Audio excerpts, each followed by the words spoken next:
Hello everybody, happy Monday. I know this isn't normally when I get these type of videos out. I try to get those out Friday, but because of the sudden shift in my brand new schedule and the entire UFC 300 live stream that we did, the Studio A was completely torn apart, so I had to set up the entire lighting rig and I had to get everything going with that and the camera and blah, blah, blah. So I wasn't able to record the way I wanted it to be. And on top of that also, your boy started somewhat of a new prospect in his life that completely threw a wrench into my schedule as of late. So I wasn't able to get an Ian Talks video out Friday. However, I'm going to try to get one out this Monday and then this Friday as well. What we're going to talk about next Friday or this Friday, I have no idea. I haven't been able to come up with that yet. Hopefully I'll be able to come up with a concept by end of this video here, so I actually have like a game plan, but I guess we'll figure that out, and we'll see what happens, because if I can just film the videos back to back, then I can find time to hopefully edit them, and then when I edit them I'll be able to post them, and so forth. But you understand the gist. Maybe I'll talk about life and growing up, because that sounds entertaining. But in today's episode of Ian Talks, I wanted to talk about a movie or a sequel to a movie that is now confirmed to be coming out soon. And similar to how the Home Alone video that I made during the holiday time, I would like to make a video very similar to that on how I would make Happy Gilmore 2.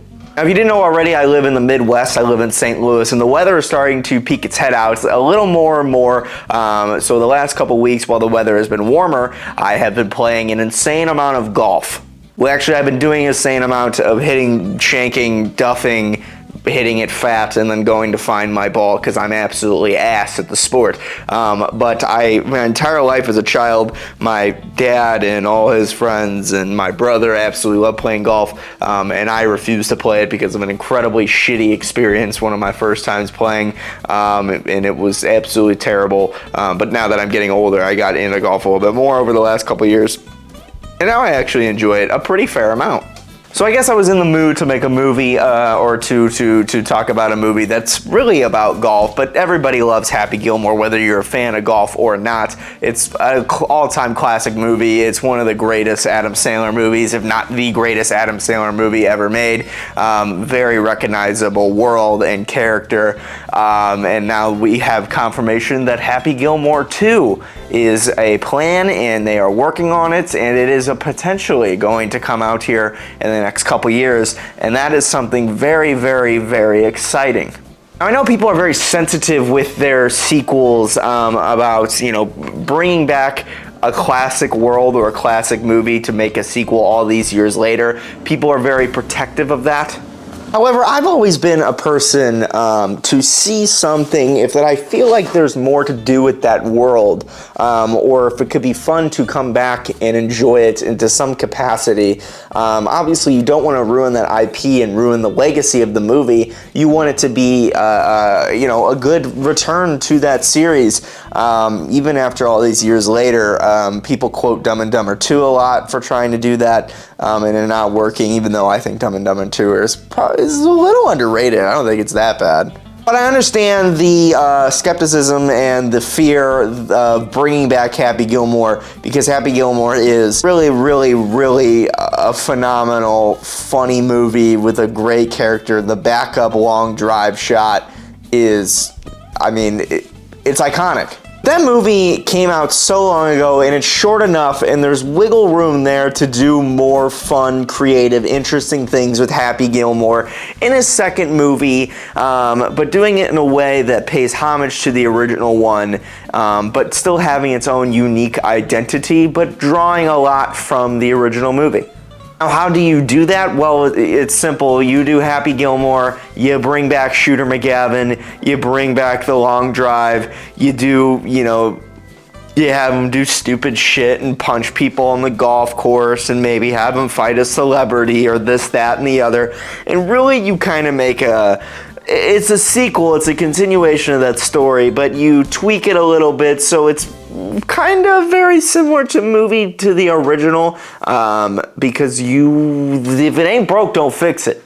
Sure, improve on that concept, create something new, create something interesting, and a new story and a new adventure for Happy or your main protagonist, whatever IP you're using in a sequel all these years later.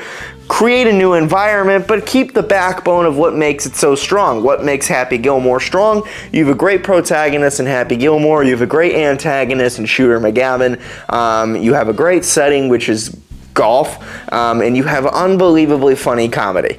The original Happy Gilmore movie came out in 1996, so we're approaching about 30 years to this movie. By the time it comes out, it'll probably be 2026, I'd assume, at the earliest. That is depending on how far along they are actually in production of this movie. So this is going to be a 30-year anniversary of the film, and I think that's a really good way to go about it as a celebration of that movie, and it's a celebration of Adam Sandler. It's a celebration of that entire IP and Happy Madison, and I think that that's a very exciting concept.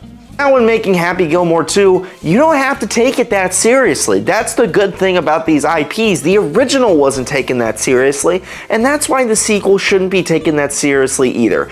It's a celebration, it's a return, it's nostalgia. That's what we're building off of. That's the backbone of the sequel.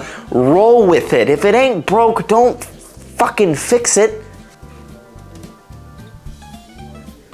I think that you bring back Julie Brown, of course Adam Sandler, and I think you have to bring back Christopher McDonald if you don't. If this isn't Shooter McGavin versus Happy Gilmore, what are we doing?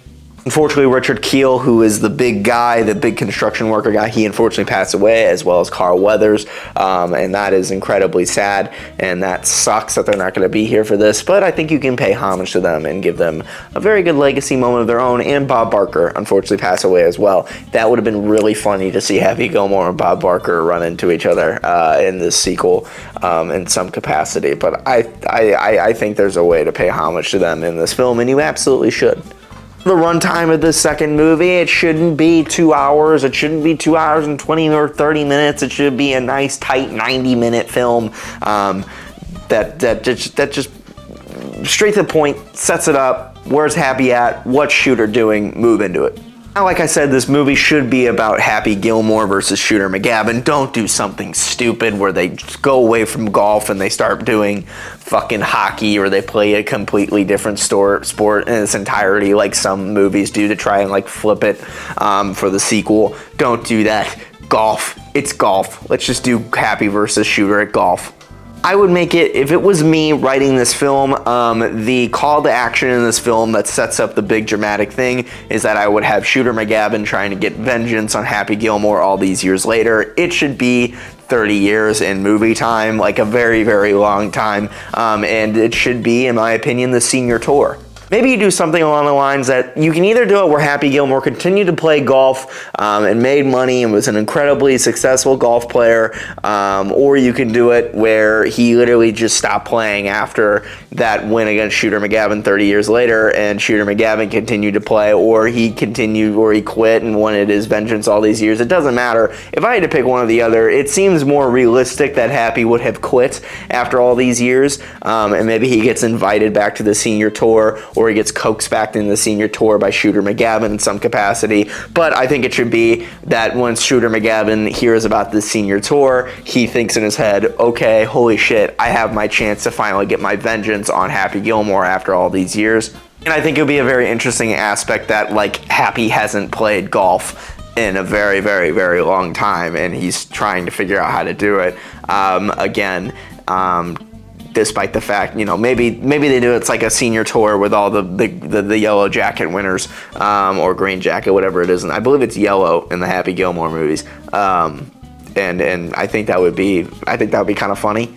Another concept that you could do with this movie is that it's a big tournament to win big money. Maybe Happy Gilmore, after all these years, maybe you could do it like he's trying to buy his grandmother's house back or something like that, after it gets taken by the estate again. Or maybe Happy isn't playing golf after all these years and he loses all of his money and they're coming to take the house back, and he's been living with Virginia and his kids in the house, and now they've come in and they said, hey, you owe us some money money, or the city's trying to buy it, or something, so Happy needs money, and he gets invited to the senior tour, which he originally turns down, but however, he gets into it, and he goes to play the senior tour, only to find out that Shooter McGavin's there, who also was invited and decided to do the senior tour to get back at Happy Gilmore.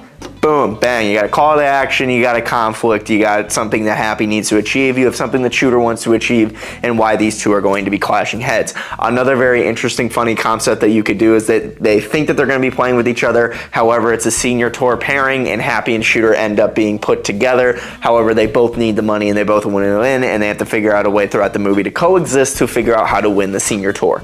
I think it should be a multi-day like senior tour, kind of like similar to the Masters, how it's a couple-day long thing, and it's, you know, it's them trying to compete for the money or competing against with each other in the same group for the money. I think that that would be very funny too, and maybe after all these years they figure out a way to either Happy Gilmore defeat Shooter McGavin at the end if they're playing against each other, or maybe that character gets some sort of reconciliation and they come together at the end of the movie. Reconciliation is the word, isn't the word, redemption, and it's a happy feel-good moment at the end of the movie. I think either way works. If I am more interested, and I think what you can do more with, I think it would probably be more interesting to go the route where they're playing together. I think that there's more to do there as they continue to butt heads. However, I think that that would, I don't know. I think that the concept of Happy versus Shooter is still very, very interesting, but the concept where they play together in the senior tour also I think could be really funny and sets up really great jokes. I think the problem is with that, if you set them up where they play together, you miss out on like jokes where they do like, you know, a celebrity invitational where they play with a celebrity, and then you can do like Happy Gilmore fighting a celebrity, or it runs out of room where like, you know, I think you get stumped eventually with that. You miss out on some important jokes here and there probably, or some pretty important callbacks. And another issue with them playing together is that there would have to be some reasonable competition there besides amongst themselves. They have to be able to coexist in that world versus two brand new antagonists, whoever that would be. And then you have to somehow build up two very good golf players to go against Happy and Shooter, who haven't played golf in a very long time, or haven't played golf in a very competitive sense in a very long time. Either way, I think that both methods could work. You just have to write around that. I think though where they play together would reap better benefits, but it would be more complicated to write new antagonists and new jokes throughout the movie, because maybe them not coexisting would get old after a while. I still think it'd be very funny. It's only an hour and a half long movie. But the one where they're playing together or playing against each other, that's, you know, it's a little bit safer, I guess. Either way, I don't think that people should be as scared about Happy Gilmore 2 as they are, and I haven't seen that many negative reactions towards the comeback of this movie, because I think that everybody deep in their heart is interested to see what this looks like. And that's the exciting part, right, is whenever you decide to bring these movies back, it doesn't feel like Happy Gilmore 2 is in a response to a cash grab. It feels like it's in response to a celebration in the love of the movie, and just because that it's fun. The actors are having fun writing this film and playing with the idea of what it could be, and I think that the audience should buy into that too, is that this is supposed to be fun at the end of the day. This isn't supposed to be a cash grab, a blockbuster. This isn't supposed to make $1 billion at the box office. This isn't supposed to get Happy Madison Productions out of financial issues. This isn't a Netflix cash grab. That doesn't feel like this at all to me. It feels like a celebration, 30 years of this movie, and bringing back McDonald and Adam Sandler together in a very fun fashion, especially with the popularity of Happy Gilmore. Recent times going up, and it's a timeless movie that even 30 years later holds a lot of fantastic moments, and really is the catalyst of Adam Sandler's career. So yeah, Happy Gilmore 2, that's how I would go about it. Again, sorry we couldn't get a video out this last week, but I promise I'm going to try and get one out, of course, today as you're watching this, Monday, and then Friday as well. If I can squeeze in some time here or there, but I think I should be able to make it happen. But But yeah, hopefully, you know, you enjoyed this episode. Please like this video and subscribe. It'll mean a lot. We're trying to get to 300 subscribers, 1,000 at the end of the year. And it would help a lot if you did that. Leave a comment below what you think the idea of Happy Gilmore 2 should be, or if you're excited at all about the concept of Happy Gilmore 2, as excited I am about it. And maybe add in some different ideas or something like that if you liked my outline of the film and how I would go about making it. But yeah, Happy Gilmore 2, I'm very, very excited for this film. Thank you for all the support on the channel. The UFC 300 stream was absolutely phenomenal. We got, after I checked, we got about 120 viewers on YouTube, but after the fact on TikTok, 10,000 over the course of a 3-hour stream. And that is absolutely incredible. And I'm just really happy seeing that happen. And we're going to continue to try and grow this channel because I really would like to make it someday into something that people can love and enjoy, be entertained by, and find interest in. And that is all I really want to do and with this thing. And just making cool, funny videos about shit that hopefully people care about, or they don't. It's really up to you. But thank you for watching this episode of Ian Talks. I'll see you guys Friday. Well, I guess I'll see you Wednesday for Forever Talking. But yeah, peace, love, adios, bye-bye.